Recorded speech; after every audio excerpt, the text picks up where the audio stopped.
Well, remember after the Supreme Court decision with affirmative action, a lot of people really got on Yatin Chu out of New York when she was celebrating that decision, ending affirmative action in college admissions. Well, she actually did a short interview on Fox Business, and let's let you hear what she had to say. I was simply defending Asian Americans being discriminated against after decades of data released by Harvard in this lawsuit that, fortunately, the Supreme Court now ruled that the use of race for affirmative action is no longer legal.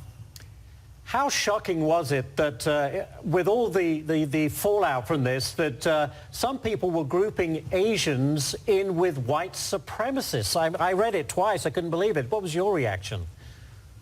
It's absurd, and it certainly was done to denigrate us and to not respect that we are individuals.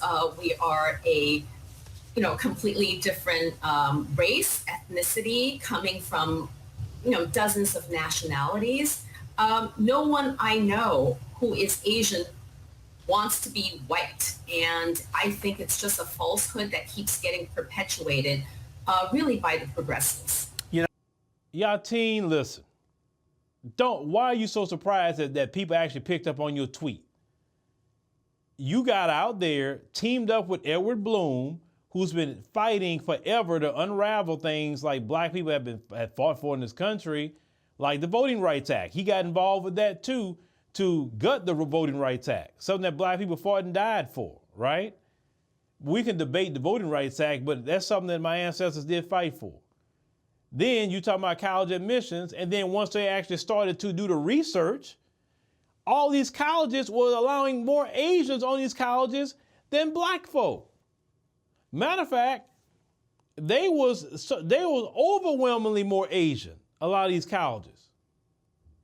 But yet you and your people think you're entitled to get into Harvard, which has a 4% acceptance rate, 4%. You didn't go after legacy admissions, who is mostly white. You didn't go after them because that's stopping Asians from getting in college, right? And you say you weren't basically worried about you and your own people. You're not worried about nobody else. And see, this is why I like to tell black people, you see how these other groups think? They only worry about their people. They're not worried about everybody. See how the Congressional Black Caucus and all these other silly Democrat dummies do? Oh, everybody. But these other groups don't care about everybody. They only care about themselves.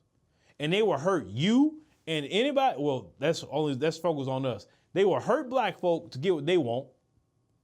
Now, I've stated many times before, I'm not upset about the college admission situation. I'm glad they did it because actually that's helping us, especially with them delineating black Americans by calling us descendants of slaves and calling us freedmen. They actually helped us open up the door for reparations so it can be lineage-based and not race-based. Now, she said that I don't know Asians that want to be white. Oh, please. If you watch my podcast, the Phil Scott podcast, I did a whole podcast on her group, the Asian Wave Alliance, how they endorse nothing but white folk. Nothing but white people for political candidates. You would think they would be endorsing nothing but their own. They endorse their own, but it's mostly white people.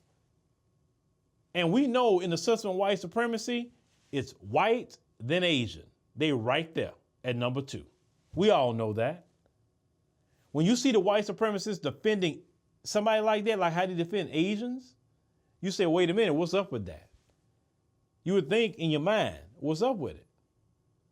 Now, of course, it's certain Asians they defend and certain Asians they don't. The real dark-skinned Asians, a lot of times they won't defend, but even the dark-skinned Asians, they would still defend them over a black person, that's for sure. But they prefer the more whiter-skinned Asians. That's like, for instance, that's who they go to. I'm talking especially the white man. If he don't get a white woman, he gonna get him an Asian woman.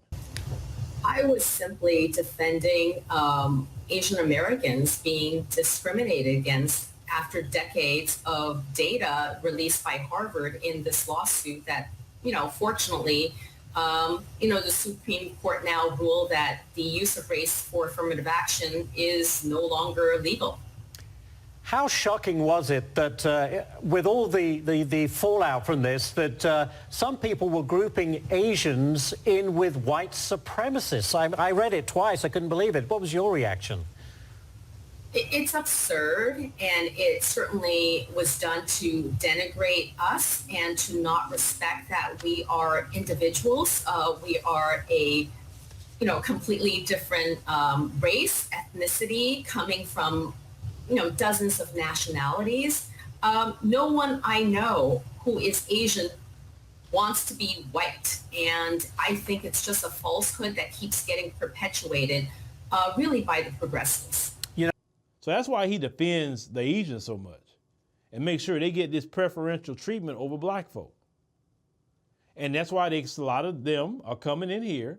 I'm not saying all, but coming in here and trying to getting with people who are clearly white supremacists to unravel the things that have helped black folk. But at the end of the day, they played themselves, because now, since you got with Edward Bloom and did this, your community, ma'am, has been put with the white supremacists. And now you want to say, I don't know why they doing that, because you chose a side. So when you talk about racism, nobody want to hear it, because they say, what you want to hear? There's no racism against you. What are you talking about? There's no racism. You chose to get in bed with the white supremacists. So how could anybody feel sorry for you at this point? Ma'am, you did that. You chose that for your community. Now, I've seen some videos of Asians coming out pissed off at her about that, but y'all need to deal with her on your own. We ain't not set up there about to have no argument about her and who's not this way and who that. No, we're not gonna do it. The fact is, that woman right there, single-handedly, she was a part of it, I'm gonna say, but she was a part of putting her community in a position where people look at them as equal to white supremacy.